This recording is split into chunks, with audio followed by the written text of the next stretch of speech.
Assalamualaikum warahmatullahi wabarakatuh. Perkenalkan, nama saya Anissa Hairani dengan NIM A1C221017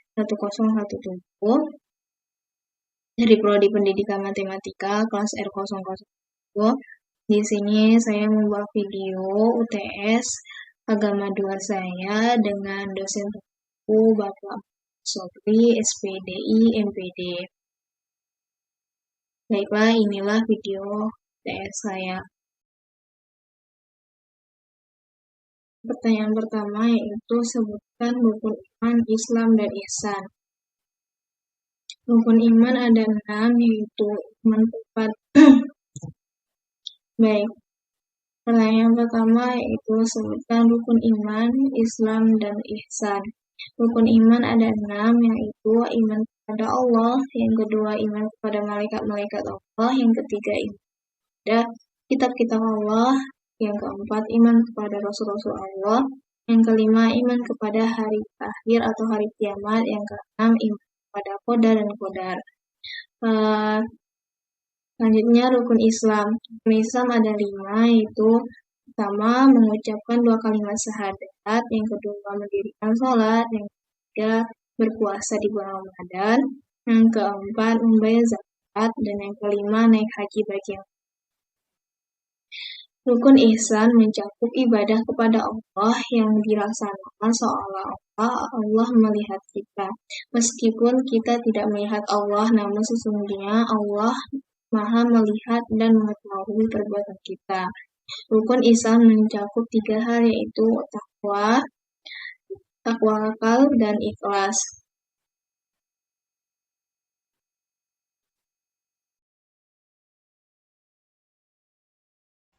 Pertanyaan kedua yaitu bacakan sifat-sifat wajib dan mustahil bagi Allah dan Nabi.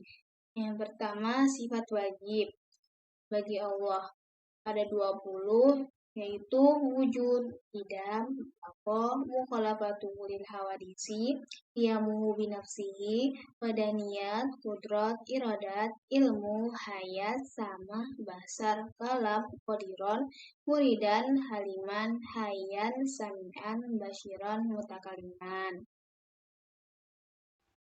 Sedangkan sifat-sifat mustahil bagi Allah ada 22, yaitu adam, hudus, fana, mumasalatu lil hawadisi, qiyamuhu li ghairihi, ta'adud, ajazun, karoha, jahlun, mautun, su'mun, umyun, bukmun, azizan, mukraha, jahilan, maitan, as-sama, amma, abkama. Selanjutnya, sifat-sifat wajib dan mustahil bagi Nabi. Sifat wajib bagi Nabi ada 4, yaitu sidik, amanah, tabligh, fatonah. Sedangkan sifat mustahil bagi Nabi ada 4 juga, kizib, khianat, kitman, dan balada.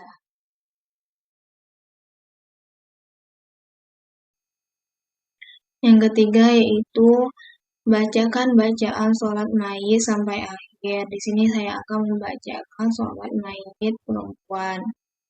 Niatnya yaitu Bismillahirrahmanirrahim. Sholli ala hadhihi maitati arba'a takbiratin farada kifayatin ma'muma lillahi ta'ala. Allahu Akbar. Takbir pertama membacakan surat Al-Fatihah. Bismillahirrahmanirrahim. Alhamdulillahi rabbil alamin. Arrahmanirrahim. Malik yaumiddin. Iyyaka na'budu wa iyyaka nasta'in. Ihdinas siratal mustaqim. Siratal ladzina an'amta 'alaihim ghairil maghdubi 'alaihim waladdallin. Amin. Takbir yang kedua yaitu membaca sholawat Nabi. Allahu Akbar. Allahumma salli ala Sayyidina Muhammad wa ala ali Sayyidina Muhammad. Kama salaita ala Sayyidina Ibrahim wa ala ali Sayyidina Ibrahim. Wa barik ala Sayyidina Muhammad wa ala ali Sayyidina Muhammad. Kama barakta ala Sayyidina Ibrahim wa ala ali Sayyidina Ibrahim fil alamin innaka Hamidum Majid. Yang ketiga, Allahu Akbar. Allahumma fir laha warhamha wa afiha wa anha wa ahrim nuzulaha wa wasi' mudkhalaha wa wasilha bil ma'i wal salji wal baradi wa nakiha minal khotoya kama yunaqqas thawbul abyadu minad danasi. Takbir keempat, Allahu Akbar. Allahumma la tahrimna ajrahu wa la taftina ba'dahu waghfir lana wa lahu. Assalamualaikum warahmatullahi. Assalamualaikum warahmatullahi. Yang keempat, jelaskan apa itu akidah Ahlussunnah wal Jamaah. Secara bahasa, akidah berarti keyakinan atau kepercayaan, sedangkan secara istilah, akidah adalah sesuatu yang menjadi keyakinan dalam diri seseorang dan digunakan sebagai pedoman dan tuntunan hidup, sehingga akidah dapat mendasari setiap sikap, tingkah laku, dan segala hal yang dilakukan oleh Muslim. Ahlussunnah wal Jamaah merupakan golongan atau orang-orang yang mengikuti perilaku Nabi Muhammad dan para sahabat Nabi sesuai Al-Quran dan Sunnah. Menurut Syekh Hasyim Asy'ari dalam kitab Zidayat Talikat, kelompok ini terhimpun dalam 4 mazhab, yaitu mazhab Hanafi, mazhab Syafi'i, mazhab Maliki, dan mazhab Hambali. Akidah Ahlussunnah wal Jamaah adalah akidah yang bisa dipertanggungjawabkan kebenarannya perilaku agamanya kepada Al-Quran dan hadis. Segala hukum yang dipandang harus berdasarkan kepada Al-Quran dan hadis. Adapun 4 hukum akidah Ahlussunnah wal Jamaah yaitu akidah tauhid, akidah fikih, akidah negara, dan akidah tasawuf. Tujuan ilmu akidah untuk umat Islam yang pertama yaitu memurnikan niat dan ibadah hanya kepada Allah Ta'ala semata.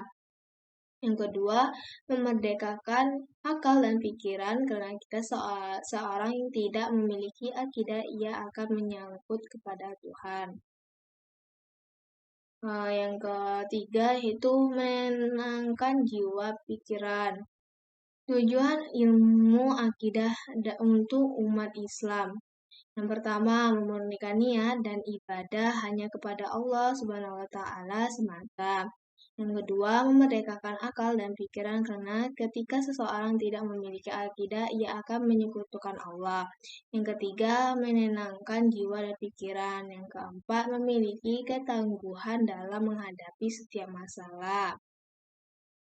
Membangun umat yang kuat, sebab umat yang memiliki akidah kuat akan selalu menegakkan agamanya bila terjadi sesuatu hal yang tidak diharapkan.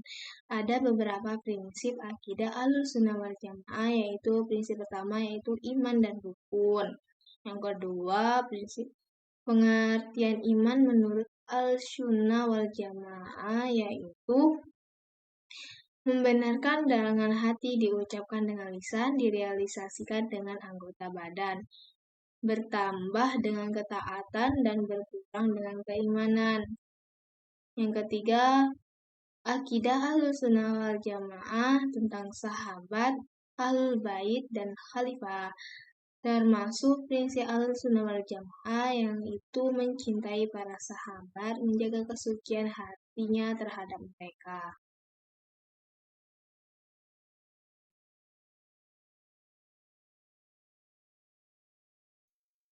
Pertanyaan kelima yaitu hubungan Islam dan ilmu pengetahuan. Pada hakikatnya, ilmu pengetahuan bertujuan untuk mencari kebenaran ilmiah yang sesuai dengan kaidah-kaidah ilmiah. Ilmu pengetahuan dalam Islam dipandang sebagai kebutuhan manusia dalam mencapai kesejahteraan hidup di dunia dan memberikan kemudahan dalam mengenal Tuhan. Oleh karena itu, Islam memandang bahwa ilmu pengetahuan merupakan bagian dari pelaksanaan kewajiban manusia sebagai makhluk Allah Subhanahu wa taala yang berakal. Islam adalah agama universal yang berlaku sepanjang zaman. Islam bukan hanya terbuka terhadap pembaruan yang dilakukan ilmu pengetahuan, tetapi juga mendorong dicapainya kemajuan tersebut. Dengan ilmu pengetahuan, manusia akan lebih bijaksana untuk menentukan pilihan-pilihan dalam hidupnya. Nabi Muhammad SAW mengatakan bahwa ilmu tanpa iman bencana dan iman tanpa ilmu gelap.